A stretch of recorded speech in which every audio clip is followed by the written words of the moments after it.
अस्सलाम वालेकुम, सत श्री अकाल। मैं हरमीत सिंह और आप देख रहे हैं आपका अपना यूट्यूब चैनल। नाज़रीन, ताज़ा अपडेट्स हमारे पास हैं जो आपके साथ शेयर करें। सबसे पहले बात करेंगे हसन नसरुल्लाह शहीद के जनाजे का ऐलान कर लिया गया। इसराइल पर यरगमालियों की नई तादाद जो है वो सामने आ गई। गजा शहर में जंग साफियों पर हमले जारी हैं। इस वक्त आपको सबसे बड़ी खबर जो हम दे रहे हैं वो आपके सामने रख लेते हैं। उसकी वजह यह है कि इतना अरसा गुजर गया और इस खबर के सामने आने का मकसद जो था, काफ़ी अरसे से ये खबर जो है रुकी रही और हम भी सोचते रहे कि क्या ऐसी वजूहात हैं कि शहीद सैयद हसन नसरुल्लाह की जो यानी बॉडी है उसको क्यों मंजर आम पर नहीं लाया गया। चूँकि फिर हमारे कुछ ईरान और दीगर ममालिक के लोगों से जब हमारी बात हुई तो उसमें हमें ये खबर की तस्दीक हो गई। हमारे जो ज़राए थे वो ये बात कर रहे थे कि मुनासिब हालात में सैयद का जो जनाजा है वो होगा। अब इस सारी सिचुएशन में अगर आप देखें तो अचानक जैसे जंगबंदियों की खबरें आ रही तो दूसरी जानब सैयद हसन नसरुल्लाह की जो यानी तदफीन का मामला है उस पर बहुत बड़ी खबर इस वक्त आ गई है। और बहुत बड़ी खबर ये है कि इस वक्त लेबनान की मज़ाहमती तंजीम यानी हिजबुल्लाह के सरबरा सैयद हसन नसरुल्लाह की शहादत के 2 माह बाद उनकी नमाज जनाजा की अवामी सतह पर अदा करने का ऐलान कर लिया गया है। मुख्तलिफ जो गैर मुल्की रिपोर्ट्स हैं उन रिपोर्ट्स के मुताबिक ईरान की हिमायत याफ्ता लेबनान तंजीम हिजबुल्लाह ने अपने सरबराह हसन नसरुल्लाह की शहादत के ठीक 2 माह बाद नमाज जनाजे की अदायगी का ऐलान किया। इस हवाले से हिजबुल्लाह की सियासत कौंसिल के नायब सरबराह महमूद अमामती ने गुज़िश्ता रोज़ एक प्रेस कॉन्फ्रेंस में खिताब किया था कि साबिक सरबराह हसन नसरुल्लाह की नमाज जना की तैयारी कर रहे हैं जो 2 माह कबल इसराइली फ़ौज की वजह से यानी फ़ौज के हमले में शहीद हो गए थे। कमाती ने कहा कि हम जनाजे में ताख़ीर इसलिए की ताकि अवामी सतह पर इसका बेहतर इंतज़ाम किया जा सके और जो सैयद हसन नसरुल्लाह की शान शान हो यानी शान शान हो। याद रहे कि ये जो हमला हुआ था लेबनान पर और जब दूसरे ने यानी उसमें सैयद को जब शहीद किया गया, लेकिन अब जो जंगबंदी की खबरें आ रही हैं यानी जो जंगबंदी हुई है उस हवाले से अब सैयद का जो है, क्योंकि ख़तरा ये था कि अगर वो सैयद की का जनाजा जो है अगर उसको पढ़ाते हैं तो शायद शहादतों की मज़ीद तादाद आ सकती है और इसराइल कोई फ़िज़ाई हमला कर सकता है। इस वजह से एक तरफ तो ईरान ये कह रहा था कि भाई इराक़ में इमाम हुसैन जी के हरम के पास जो है वहाँ पर इनकी वो कराई जाए यानी तदफीन वहाँ पर कराई जाए, लेकिन फिर आपको पता है कि मामला वहाँ ना हो सका जिसकी वजह से मामला जो है रुका। और अब जाके इस पे खबर आ रही कि भाई साहब क्योंकि ज़ाहिर बात अब फ़िज़ाई या हमला वगैरह चीज़ों के हवाले से चीज़ें बड़ी क्लियर हो गई हैं, तो इस वजह से आप ये कह सकते हैं कि आप समझ जाएं फिर क्या होता है। साथ साथ आपको बताते चलें कि इस वक्त एक तरफ तो ये सिचुएशन है, दूसरे ने आपको गज़ा की तरफ लेके जाते हैं। इसराइली बमबारी के नतीजे में 704 फ़लस्तीनी शहीद हो गए। अक़वाम मुत्तहिदा के मुताबिक तिब्बी सहूलियात तबाह हो चुकी हैं।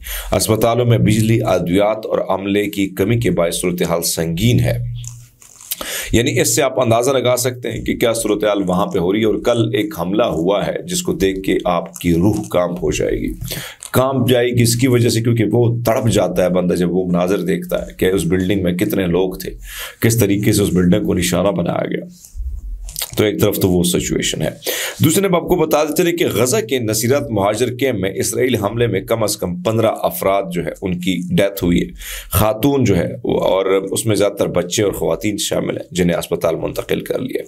इसराइली अफवाज ने गजा सिटी के अंदर ज़मीनी कार्रवाइयाँ तेज़ कर दी हैं।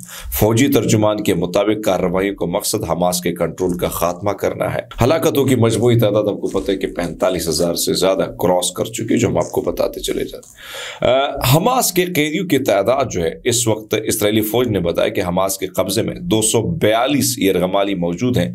इनमें वो अफराद शामिल नहीं जो हालिया दिनों में रिहा या आज़ाद किए गए। अब 242 एक तरफ तो पहले दावे किए जा रहे थे, इसराइली मीडिया ही कह रहे थे कि 100 हैं या 105 हैं, लेकिन अब सूरत हाल आपके सामने कि ये मामला कम नहीं है, ज़्यादा है और 242 के करीब। उसमें कोई लोग जो हैं जिनकी डेथ हो चुकी है वो इनमें शामिल नहीं है, बल्कि ये वो लोग हैं जो अभी हयात हैं, जिंदा है और अभी उनके मामलात हो रहे हैं। तो देखना यह है कि क्या वाकई जो है کیا ہو رہا ہے کیا نہیں ہو رہا، لیکن بہرحال اب یہ بتاتے ہیں کہ ان کے پاس 245 جو ہے یعنی یہ افراد جو ہیں یہ شامل ہیں، اور جن کو اس وقت کسی نہ کسی صورت میں کوشش یہ کی جا رہی کہ ان کو رہا کرنے کے لیے مختلف عمل شروع ہو گیا ہے۔ اقوام متحدہ نے خبردار کی کہ غزہ میں انسانی بحران جو ہے وہ تیزی سے بگڑ رہا ہے، لاکھوں افراد بے گھر ہو چکے ہیں اور خوراک و ادویات کی شدید قلت پائی جا رہی ہے۔ اسرائیلی حملوں میں عرب ممالک نے سخت تنقید کی ہے اور فلسطین کے ساتھ یکجہتی کا اظہار کیا ہے۔ عالمی برادری کی جانب سے بھی جنگ بندی کی اپیلیں کی جا رہی ہے، چونکہ آپ کو پتہ ہے کہ صحافیوں کو، ڈاکٹروں کو، کسی کو نہیں بخشا گیا، چن چن کے جو ہے وہ شہید کیا جا رہا ہے، تو اس پر آج جو ہے سعودی عرب نے بھی سخت رد عمل دیا ہے۔ الجزیرہ کے ایک صحافی کو اسرائیلی فوج نے گرفتار کیا، جنہیں 12 گھنٹے جو ہے وہ اس کے بعد رہا کیا۔ یہ آپ دیکھیں کہ ہم نے دیکھا کہ غزہ میں جس طریقے سے صحافیوں کو قتل عام ہوا، اور قتل عام کر کے پھر آپ کے سامنے ساری چیزیں رکھی گئیں کہ کس طریقے سے انہوں نے یہ سب کچھ کیا، اور سب کچھ میں پھر آپ نے دیکھا کہ زیادہ تر وہ صحافی جو آپ کو یعنی آپ کے تھرو کیا کرتے ہیں چیزیں لا کے، یعنی کوشش ہوتی ہے کہ بھائی صاحب آپ وہ تمام تر وہ چیزیں جو وہاں نہیں عام میڈیا نہیں دکھاتا، وہ صحافی جا کے میڈیا کوٹ کرتے ہیں اور پھر اپنی جانوں پر کھیلتے ہیں۔ تو ایک طرف تو یہ سچویشن ہے۔ مولانا فضل الرحمان نے پاکستان کے بارے میں کہا ہے کہ انہوں نے اپنی بات کی، میڈیا سے انہوں نے بات کی، اس میں انہوں نے کہا کہ یعنی اس وقت جو کچھ ہوا ہے، یعنی انہوں نے بات کی ہے بڑی کلیئر، اور انہوں نے یہ بات کی ہے کہ دیکھیں پہلے آپ نے کہا کہ ہم گولی نہیں ماریں گے، پھر آپ نے جا کے سیدھا گولیاں ماری۔ اسٹیبلشمنٹ کی گود میں بیٹھے سیاستدان یا اگر طاقتور حلقے یہ سوچتے ہیں کہ ملک اس طرح ترقی کرے گا، تو یاد رکھیے گا کہ ملک بالکل اسی طرح ترقی نہیں کرے گا، بلکہ ملک جو ہے تباہی کی طرف جائے گا۔ مولانا فضل الرحمان نے سندھ میں بھی پریس کانفرنس میں بات یہی کی تھی کہ پارٹی کے فیصلے سے غرض نہیں ہے کہ انہوں نے فیصلہ غلط کیا یا صحیح، وہ اپنے فیصلے کے ذمہ دار ہیں۔ انہوں نے کہا کہ صوبے کے قافلے آ رہے ہیں تو اس وقت راستے دیے گئے، پیچھے ہٹ گئے، یعنی ڈی چوک پہنچ گئے تو پھر گولی کیوں چلائی گئی؟ یعنی اگر آپ نے تمام تر راستے انہوں نے خود کھولے اور وہ آگے کی طرف بڑھے تو آپ نے گولی کیوں چلائی؟